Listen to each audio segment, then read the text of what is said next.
నదులు కాలువల్లో ఉండాల్సిన చేపలు రోడ్డు మీద ప్రత్యక్షమైతే మాంసప్రియులకు పండుగే పండుగ.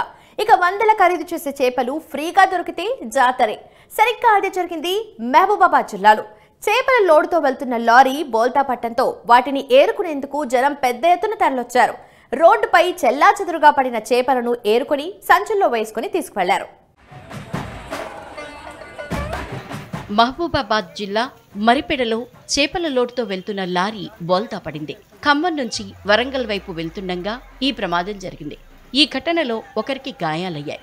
లారీ బోల్తా పట్టంతో చేపలన్నీ రోడ్డుపై పడిపోయాయి. దీంతో లైవ్ ఫిష్ కోసం స్థానిక ప్రజలు ఎగబడ్డారు.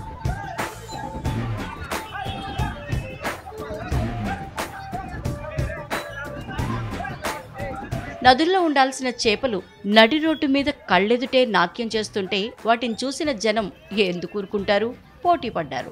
దీంతో ట్రాఫిక్కు అంతరాయం ఏర్పడింది. సమాచారం అందుకున్న పోలీసులు వెంటనే ఘటనాస్థలికి చేరుకుని జనాన్ని అదుపు చేశారు. మహబూబాబాద్ జిల్లా మరిపేటలో ఈ ఘటన జరిగింది. దీనికి సంబంధించిన ఫోటోలు, వీడియోలు వైరల్ అవుతున్నాయి.